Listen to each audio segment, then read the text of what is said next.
Hello friends, जय Hind. Nauhatta take में आपका स्वागत है। देखिए, आज हम लोग देखने वाले हैं भारत की भूगोल यानी इंडियन ज्योग्राफी, जो कि खान सर का ये न्यू बैच का न्यू पीडीएफ है ज्योग्राफी का, जो कि 4 जुलाई 2024 के स्टार्ट किए थे इस बैच को। तो चलिए हम लोग आज इस वीडियो में पढ़ने वाले हैं मृदा यानी मिट्टी। तो चलिए यहाँ से हम लोग देखते हैं। देखिए, उससे पहले आप लोग अगर 2 चैप्टर नहीं देखे हैं तो कृपया चैनल के प्लेलिस्ट में जाकर वहाँ से आप लोग वीडियो को देख सकते हैं। इसका आप लोग को पीडीएफ मिल जाएगा। हमारा टेलीग्राम चैनल है नौहट्टा टेक ऑफिशियल, वहाँ से आप लोग डायरेक्ट जाकर सर्च करके भी ले सकते हैं। तो चलिए हम लोग यहाँ से पढ़ते हैं मृदा को। देखिए, पहला क्वेश्चन यहाँ पे दिया है, कह रहा है कि मृदा शब्द की उत्पत्ति लैटिन भाषा के सोलम सोलम शब्द से हुई है, जिसका अर्थ है फर्श। जिसका अर्थ क्या होता है? फर्श। किस भाषा से हुआ है? सोलम सोलम। ठीक। मृदा मृदा भूमि की ऊपरी मृदा भूमि के ऊपर पाई जाने वाली दानेदार परत है। कैसा परत है? दानेदार। जिसका निर्माण मूल रूप से चट्टानों के विखंडित होने एवं उनमें वनस्पति व जीवों के सड़ने गलने तथा जलवायु की क्रिया में निर्मित अम्लीय पदार्थों से लाखों वर्षों की प्रक्रिया के बाद होता है। ठीक। कोई भी हम लोग वस्तु डाल देते हैं मिट्टी में, उसको सड़ गल जाता है तो फिर दोबारा क्या बन जाता है? मिट्टी ही बन जाता है। देखिए, मिट्टी का अध्ययन जिस विज्ञान के अंतर्गत किया जाता है वो है क्या? मृदा विज्ञान। उसको हम लोग इंग्लिश में कहते हैं पेडोलॉजी। ठीक ना, याद रखिएगा। देखिए, मृदा रेत, गाद और चिकनी मिट्टी का सापेक्ष संयोजन इसकी बनावट को परिभाषित करता है। मृदा रेत, गाद और चिकनी मिट्टी का सापेक्ष संयोजन इसकी बनावट को क्या करता है? परिभाषित करता है। देखिए, रेत 0.05 से 2 तक होता है और 0.002 से 0.05 तक गाद होता है। उसके बाद चिकनी मिट्टी 0.002 तक गाद होता है। देखिए, रेत का कण सबसे बड़ा होता है। रेत का कण सबसे बड़ा होता है, जबकि चिकनी मिट्टी का कण सबसे क्या होता है? छोटा होता है। ठीक है। देखिए, मृदा निर्माणकारी कारक पहला हो जाएगा जलवायु, दूसरा मूल शैल, तीसरा हो जाएगा स्थलाकृति और चौथा हो जाएगा जैविक कारक और पांचवा हो जाएगा समय। देखिए, मिट्टी की 5 परत होती है। इन पांचों परतों को मिलाने पर मृदा परिच्छेद या सॉइल प्रोफाइल कहते हैं। क्या कहते हैं? सॉइल प्रोफाइल कहते हैं। देखिए, यहाँ पे दिया गया है 5 परत। हॉर्जोन्स ओ ऑर्गेनिक, ए से सरफेस, बी इसमें दिया है OABC ऐसे करके दिया गया है। उसके बाद में हो जाएगा बी सब सॉइल, फिर हो जाएगा यहाँ पे सब स्टेशन सॉइल हो जाएगा, फिर उसके बाद में आर रेड रॉक। देखिए, अब यहाँ पे दिया गया है कि होरिजोन होरिजोन यानी ओ, इसे ह्यूमरस कहते हैं। इसे ह्यूमरस कहते हैं। यह मिट्टी का सबसे ऊपरी भाग होता है। मिट्टी क्या होता है? सबसे ऊपरी भाग होता है। इसमें सर्वाधिक मात्रा में कार्बनिक पदार्थ तथा खाद पाए जाते हैं। यह जंगलों की मृदा में क्या होता है? अधिक होता है। ठीक, समझ गए आप लोग? होरिजोन ओ। ठीक, इसे हम लोग क्या कहते हैं? ह्यूमरस मृदा कहते हैं। यह मिट्टी का सबसे ऊपरी भाग होता है। इसमें क्या होता है? सर्वाधिक मात्रा में कार्बनिक पदार्थ पाया जाता है। ठीक है, और खाद खाद पाए जाते होते हैं खाद पाए जाते हैं। यह जंगल में यह क्या होता है? जंगल की मृदा से अधिक होता है। ठीक है। होरिजन ए इसे ऊपरी मृदा कहते हैं। होरिजन ए क्या कहते हैं? ऊपरी मृदा कहते हैं। छोटे पौधे की जड़ें होरिजन ए ही जाती है तथा यह बहुत ही उपजाऊ होता है एवं इसमें कीड़े मकोड़े और चूहे होते हैं, क्योंकि हम लोग ऊपरी परत पर कोई भी फसल को उगाते हैं। होरिजन ए में देखिए, होरिजन बी ये क्या है? बड़े बड़े पेड़ पौधे के जड़ होरिजन बी तक ही जाते हैं। बड़े बड़े पेड़ पौधे क्या करते हैं? जड़ होरिजन बी तक जाते हैं। होरिजन सी क्या है? यह खेती के लिए अच्छी नहीं मानी जाती है। होरिजन सी खेती के लिए अच्छी नहीं मानी जाती है। होरिजन आर क्या है? यहाँ केवल पत्थर पाए जाते हैं। होरिजन आर में क्या पाए जाते हैं? पत्थर पाए जाते हैं। ठीक। देखिए, भूगोल के अनुसार मिट्टी के क्रम। भूगोल के अनुसार मिट्टी को 2 भागों में बांटते हैं, स्थलबंध मिट्टी तथा स्थानांतरित मिट्टी। ठीक है। स्थलबंध मिट्टी वैसी मिट्टी जो अपने बनने वाले स्थान पर ही रुकी रहती है, उसे हम लोग स्थानबद्ध मिट्टी कहते हैं। जैसे कि काली, लाल, लेटराइट, ये सब मिट्टियाँ होता है, इसको हम लोग स्थानबद्ध मिट्टी कहते हैं। देखिए, स्थानांतरित मिट्टी वैसी मिट्टी जो अपने बनने वाले स्थान को छोड़कर वायु या जल के द्वारा दूसरे स्थान पर चली जाती है, उससे हम लोग स्थानांतरित मिट्टी कहते हैं। जैसे कि जलोढ़ मिट्टी, जैसे हो जाएगा जलोढ़ मिट्टी।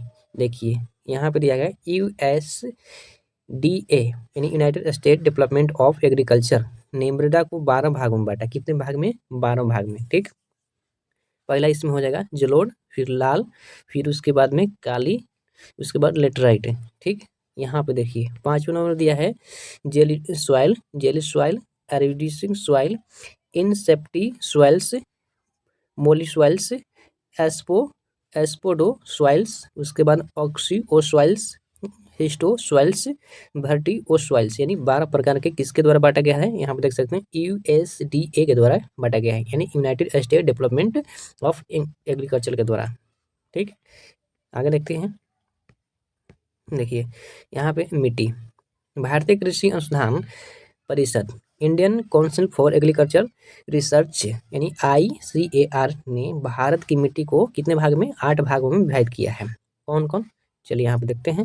देखिए, भारत की मिट्टियाँ पहला हो जाएगा जलोढ़, दूसरा लाल, तीसरा काली, जलोढ़, लाल, काली, लेटराइट। याद करिएगा, जलोढ़, लाल, काली, लेटराइट। उसके बाद पर्वतीय दलदली, मरुस्थलीय लवणीय। ट्रिक है इसका, जला कर लौटे।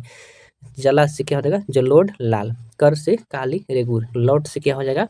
लेटराइट हो जाएगा। ठीक, देखिए, जलोढ़ मृदा मूलतः हिमालय के निक्षेप से क्या होती है? हिमालय के निक्षेप से बनी है, अर्थात इसका विस्तार उत्तर भारत में ज़्यादा पाया जाता है। कहाँ पाया जाता है? उत्तर भारत में, या जैसे कि उत्तर प्रदेश, बिहार में, जिसे दोमट मिट्टी और कछारी मिट्टी भी कहते हैं। ठीक, जैसे नदियों द्वारा लाया जाता है। ठीक ना, यह मिट्टी धान की खेती के लिए काफ़ी अच्छी मानी जाती है तथा साथ ही इसमें गेहूँ, मक्का, तिलहन, आलू की खेती भी की जाती है। इस प्रकार की मृदा में चूना पत्थर तथा पोटेशियम प्रचुर मात्रा में पाया जाता है, जबकि नाइट्रेट, फास्फोरस तथा ह्यूमस की कमी होती है। देखिए, जलोढ़ मिट्टी नदियों द्वारा पहाड़ी क्षेत्र से लाकर मैदानी क्षेत्रों में बिछा दी जाती है। जलोढ़ मिट्टी भारत में पाई जाने वाली सर्वाधिक उपजाऊ मिट्टी है, जो 43% क्षेत्र पर पाई जाती है। कितने परसेंट पर? 43% क्षेत्र पर मैदानी भाग या मिट्टी पाई जाती है। देखिए, जलोढ़ में जब बहुत कम मात्रा में बालू हो तो उसे हम लोग क्या कहते हैं? काप मिट्टी। जलोढ़ में क्या होता है? बहुत कम मात्रा में बालू, तो उसको हम लोग काप मिट्टी कहते हैं।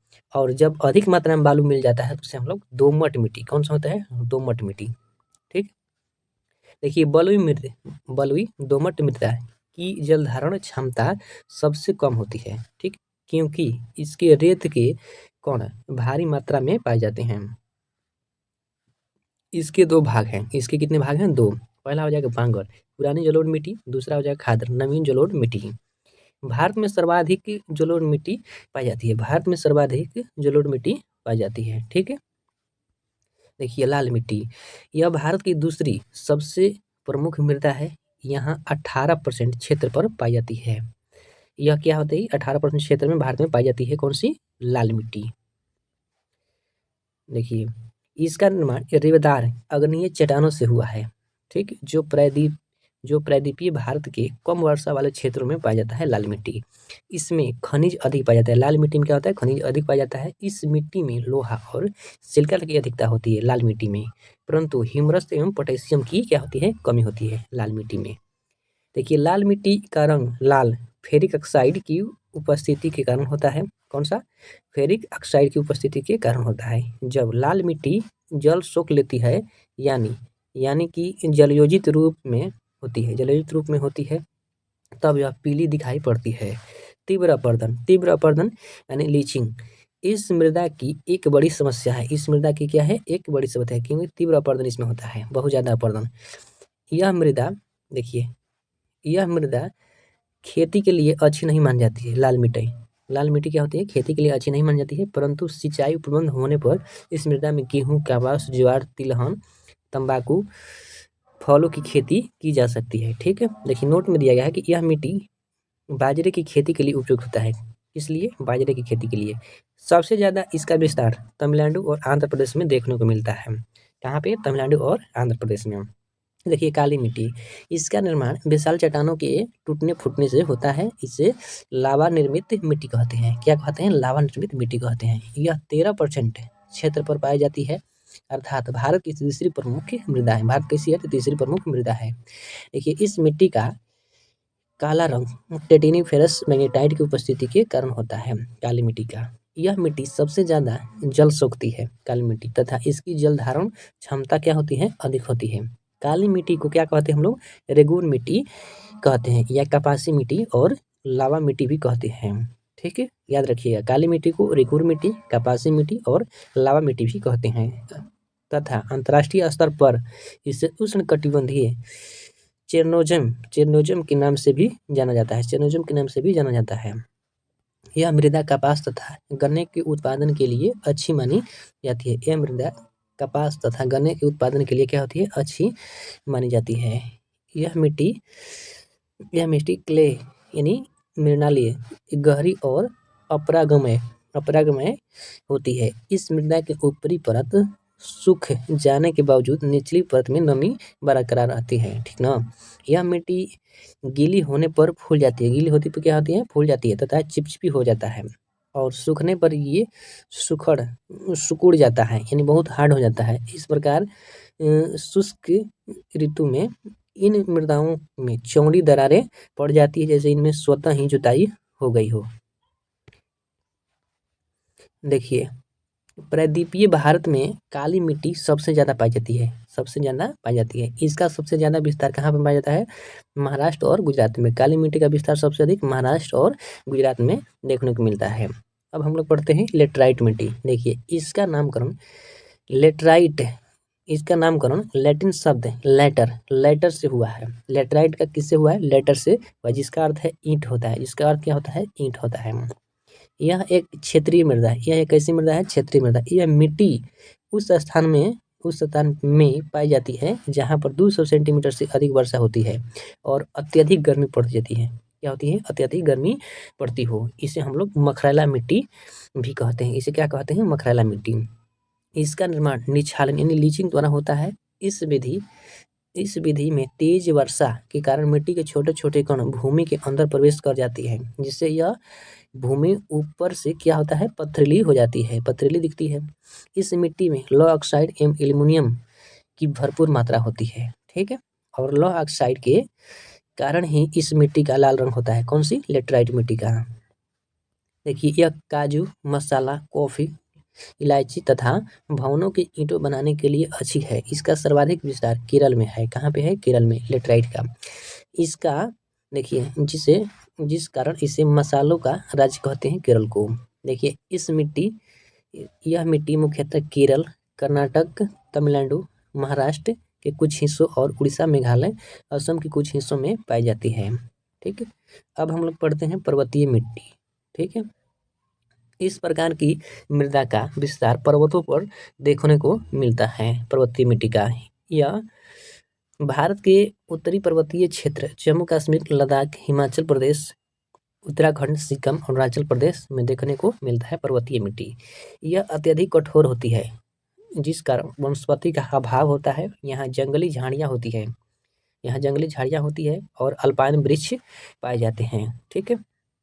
देखिए पर्वतीय ढालों पर सेब, नाशपाती, चाय की खेती की जाती है, ठीक है? दलदली मृदा का विकास अत्यधिक वर्षा और वनस्पति के सड़ने के कारण होते हैं, ठीक है? इस मृदा में ह्यूमरस की मात्रा अधिक होती है। यह मिट्टी काफ़ी अम्लीय होती है। यह मिट्टी क्या होती है? काफ़ी अम्लीय। इस मृदा का विस्तार मुख्यतः केरल, उत्तराखंड और पश्चिम बंगाल में देखने को मिलता है। देखिए मरुस्थलीय या बलुई मिट्टी, इस प्रकार की मृदा में नमी की क्या होती है? कमी होती है। इसमें क्या होता है? जल सोखने की क्षमता सबसे कम होती है। इसकी क्या होती है? जल सोखने की क्षमता कम होती है मरुस्थलीय मिट्टी या बलुई मिट्टी में। यह एक अनुवर्ण मृदा है जो क्षारीय गुण वाली होती है। कैसा होती है? क्षारीय गुण वाली, ठीक है? मरुस्थलीय मृदा में खाद्यान्न का उत्पादन संभव नहीं है। यहाँ मुख्यतः मोटा अनाज जैसे बाजरा, ज्वार, सरसों की खेती की जाती है, मोटा अनाज की। इस मिट्टी में खजूर नागफनी, बबूल, कटीला झाड़ियाँ पाई जाती है। कौन कौन? देखिए खजूर, नागफनी, बबूल, कटीली झाड़ियाँ पाई जाती है। इसका विस्तार भारत में मुख्यतः राजस्थान, गुजरात, दक्षिण पंजाब और दक्षिणी हरियाणा में देखने को मिलता है। अब हम लोग पढ़ते हैं लवणीय मृदा, ठीक ना। जब मिट्टी की प्रकृति क्षारीय होती है और इसमें नमक की मात्रा बढ़ जाती है तो उससे हम लोग लवणीय मृदा कहते हैं। देखिए लवणीय मृदा को रेह या कलर, ऊसर आदि मिट्टी के नाम से जाना जाता है। ठीक, लवणीय मृदा को रेह, कलर, ऊसर आदि मिट्टी के नाम से भी जाना जाता है। भारत में इस मिट्टी का सबसे ज्यादा विस्तार गुजरात के कच्छ के रण में देखने को मिलता है लवणीय मृदा, ठीक ना। भारत में सर्वाधिक लवणीय मृदा वाले राज्य का अवरोही क्रम सबसे अधिक कहाँ पे हो जाएगा? गुजरात, फिर हरियाणा, उसके बाद उत्तर प्रदेश। नोट में दिया गया है समानतः फसलों को उगने के लिए भूमि का पीएच कितना? 6 से 7.5 की मध्य होनी चाहिए। कितना? 6 से 7.5। इसको याद रखिएगा आप लोग। देखिए अम्लीय मृदा, अम्लीय मृदा इसकी उत्पत्ति अधिक वर्षा वाले स्थानों में होती है। ठीक है, कहाँ होती है? अधिक वर्षा वाले स्थानों में होती है। जब मृदा में हाइड्रोजन प्लस आयनों की सांद्रता बढ़ जाती है तो मृदा अम्लीय हो जाती है। ठीक है, देखिए यह खेती के लिए अच्छी नहीं होती है। मिट्टी में अम्लीयता को कम करने के लिए चूने का उपयोग किया जाता है, ठीक ना, चूना डाला जाता है। देखिए क्षारीय मृदा, क्षारीय मृदा इसकी उत्पत्ति कम वर्षा वाले स्थानों पर होती है। ज़्यादा वर्षा होगा तो अम्लीय हो जाएगा, कम वर्षा होगा तो क्षारीय हो जाएगा। जब मृदा में OH माइनस, ठीक ना, OH माइनस आयनों की सांद्रता बढ़ जाती है, OH हाइड्रोजन ऑक्साइड की क्या होती है? सांद्रता बढ़ जाती है, जो मृदा क्षारीय या ऊसर बन जाती है। यह भी खेती के लिए क्या हुई? अच्छी नहीं होती है। मिट्टी में क्षारीयता को कम करने के लिए जिप्सम का उपयोग किया जाता है। भारत में सर्वाधिक क्षारीय भूमि कहाँ पे है? उत्तर प्रदेश में है, यूपी में, ठीक ना। देखिए क्रेवा मिट्टी, क्रेवा मिट्टी, चलिए देखते हैं क्रेवा मिट्टी को। यह मृदा सर्वरीय, देखिए यह मृदा सरोवरीय झील, सरोवरीय यानी सरोवर या झील निक्षेपों से बनती है जो कश्मीर घाटी तथा जम्मू मंडल के टोडा जिले की भद्राव घाटी में पाई जाती है। इसका निर्माण महीन गाद, बालू एवं कंकड़ से होता है। कैसे होता है? महीन गाद, बालू एवं कंकड़ से होता है।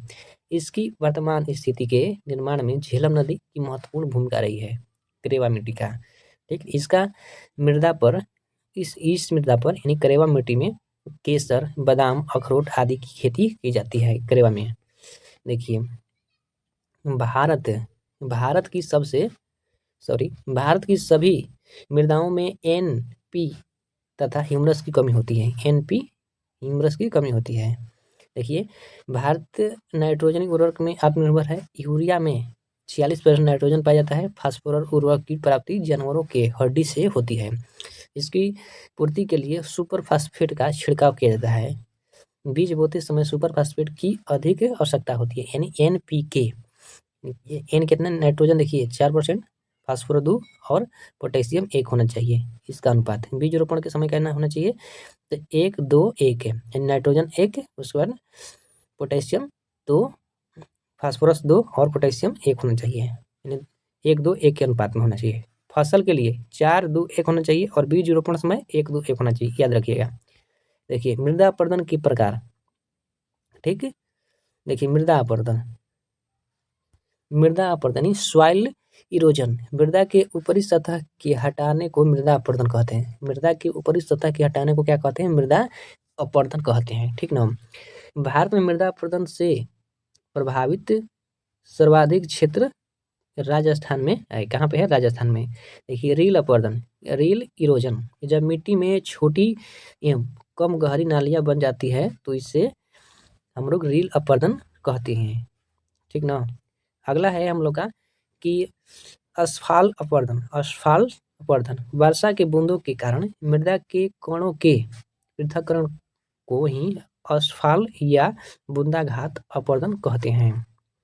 देखिए अगला दिया गया है इसमें अवनालिका अपरदन, ठीक है। बीहड़ वाले प्रदेश अर्थात चंबल घाटी क्षेत्र में खोंडों का निर्माण अवनालिका अपरदन के कारण हुआ है। मृदा अपरदन रोकने एवं उर्वरता बनाए रखने का महत्वपूर्ण उपाय क्या है? तो वृक्षारोपण, सोपानी अथवा समोच्च रेखीय कृषि, सोपानी अथवा समोच्च रेखीय कृषि, वृक्षारोपण, अतिचारण, स्थानांतरित कृषि पर रोक लगाना और मेड़बंदी, चारों तरफ घेरा करना, ये सब क्या होता है, अवनालिका अपर्दन होता है। ठीक ना। देखिए आप लोग का ये मिट्टी चैप्टर खत्म हो गया और नेक्स्ट वीडियो में हम लोग पढ़ेंगे भारतीय वन प्रदेश, इंडियन फॉरेस्ट रीजन। तो चलिए मिलते हैं नेक्स्ट वीडियो में, तभी कितना ही, जय हिंद।